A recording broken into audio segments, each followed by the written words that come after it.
Yeah, you know what? There's probably nothing more harrowing than witnessing someone you care about being involved in a high-speed crash. This is just what happened when Olympic silver medalist and bobsleigh analyst Helen Upperton watched her boyfriend, Jesse Lumsden, and his crew crash during their second run in Sochi.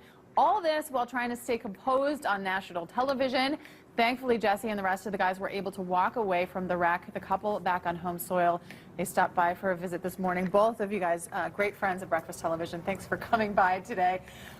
It was, I said this before, it was a moment that took everybody's breath away. Jesse, first of all, how are you? Yeah, I'm okay. The guys are okay. Our brakeman, Ben, who's the furthest back, hurt his collarbone a little bit, so he's going to be laid up for the next couple weeks. But everybody else is you know, it's more the heart that needs repairing than anything else. Well, and talk about that. I mean, this obviously is not how you intended for this Olympic experience to go. You worked for 4 years, and that happens. How do you, I'm sure are you still working with it? You must be, emotionally. Oh, I still think about it every day, a little bit, but it's part of racing, and we were going in knowing that we had to lay it on the line, and unfortunately, 2 inches more to the left, and we probably would have been fine, and we would have been in the hunt for the medals going in to day 2. But that's racing. Yeah, and anything can happen on that day, and that is what happened on that day.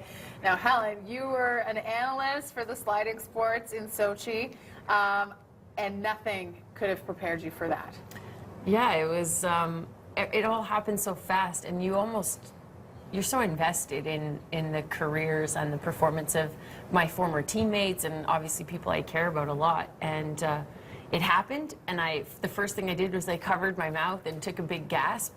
And I realized, oh, we're on national TV. And the producers are really good. They were talking to us in our headsets, and my co-analyst, the color commentary, Mark Connolly from Edmonton, who was great. He was so amazing. You guys did such a great job. He's so calm and composed that it's sort of contagious. So, and it happened. And when the heat was over, we took off our headsets, and I said, I don't know what I said.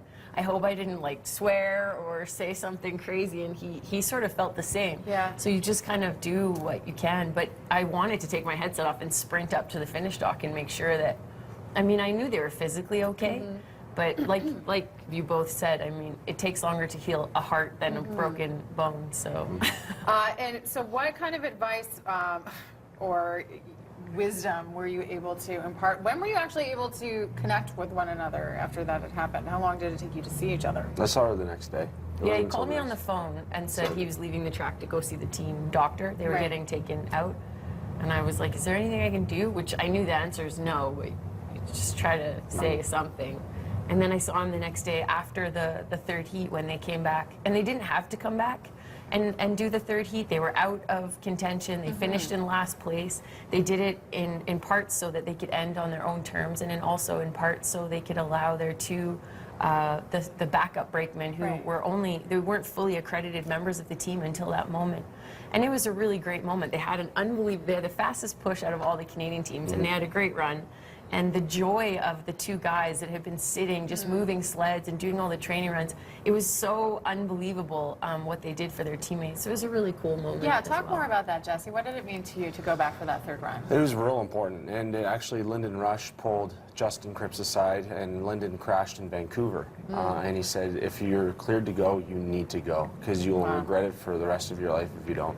And he was cleared to go, and I told him as soon as he was cleared to go that I'm ready to go. And Cody and Ben opted to step away and let Luke and Graham come in to race, you know, be a part of their Olympic dream as well. And it was a silver lining. So it was good, and what was even better is how well we performed. Yeah. And it just goes to show how good of athletes our alternates are. Yes. You know, when stuff goes sideways, these guys need to come in, and it needs to go, you know, seamlessly, just like anything else, without skipping a beat, and that's exactly what they did. Now, Helen had something really special planned for you when you got home. So tell us about the bow. I think we have a picture of this. The bow, a special bow. Yeah. Yeah, so after 2 Olympic Games myself competing, one coming home with a medal and one not, I finished 4th at my first Games in Torino. I have this very clear understanding of how hard it is to kind of regroup and to refocus after an Olympic Games. You go from an ultimate high, you've spent 4 years preparing, and almost everybody is mildly depressed or even severely depressed after the Olympic Games.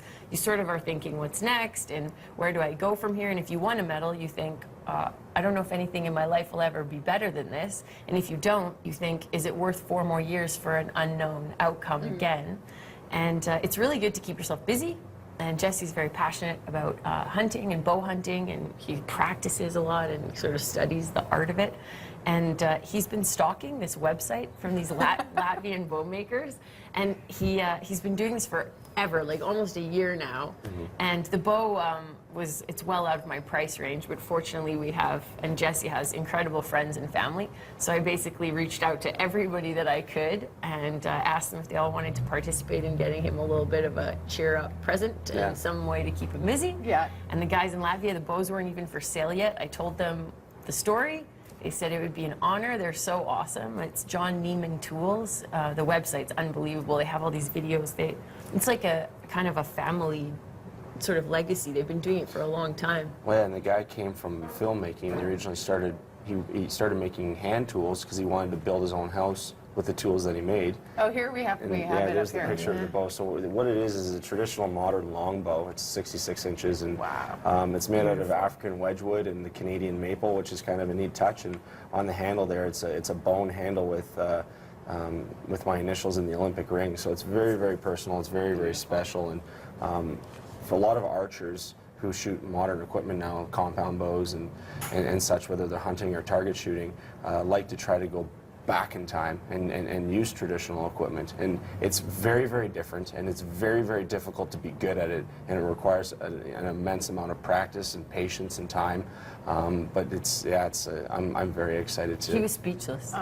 He's Well, not often speechless. All of Canada was so behind you and so proud of you. Thank you. And of you too. You did such a great job. Thanks. Jesse Lumsden, Helen Upperton. Come back and see us anytime. Of course. And welcome back home, by the way. Thank you. Yeah.